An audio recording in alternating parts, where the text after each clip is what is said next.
Guys, for today's video, gagawa tayo ng tasty. Ayan. Ito yung ating dough ngayon. Bali, ikakat ko na siya ng 450 grams each.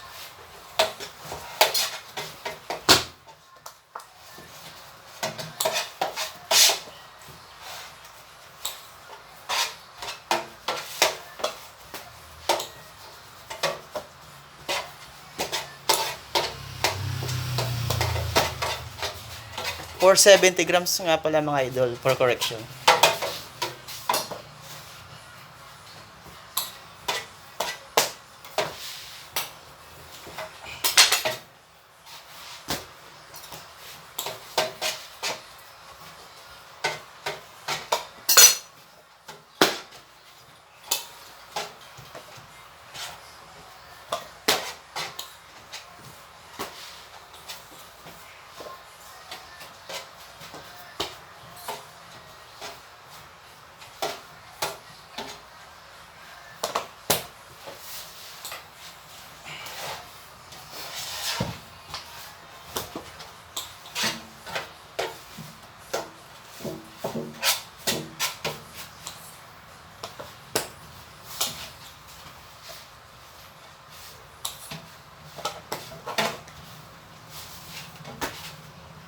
Ayan mga idol, bali ang magagawa natin dito ay 12 pieces na tasting malalaki.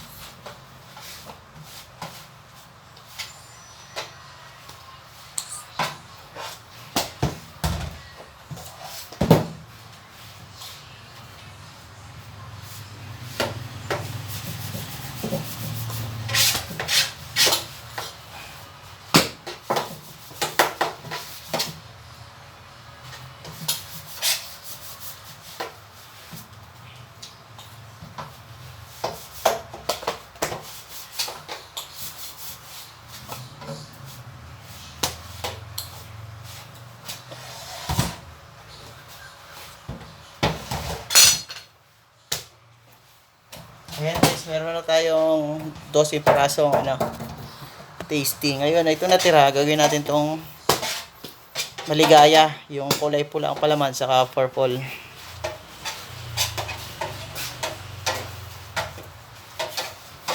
Kaya ito muna tayo sa tasty, shape na natin.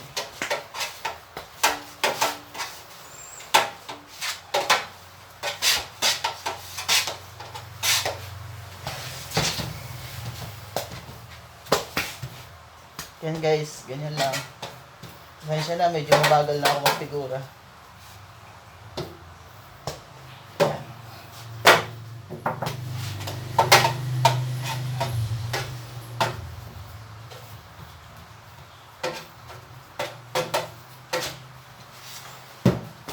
Ayan, ganyan lang guys. Ayan guys, natapos na nating ifigura yung tasty.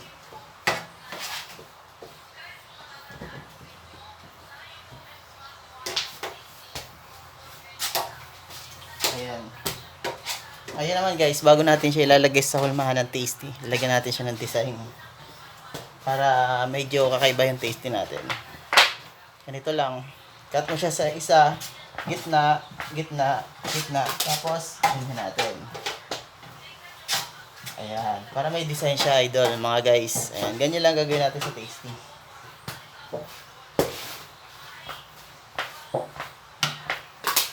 Ayan, maganda yan mamaya pag tinanggal natin. May mga design yan.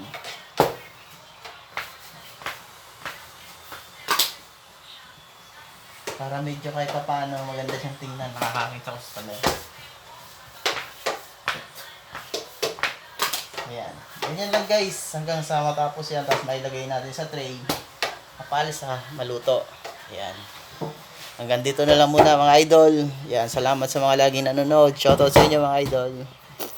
Ayan, pa-share sana ng video natin.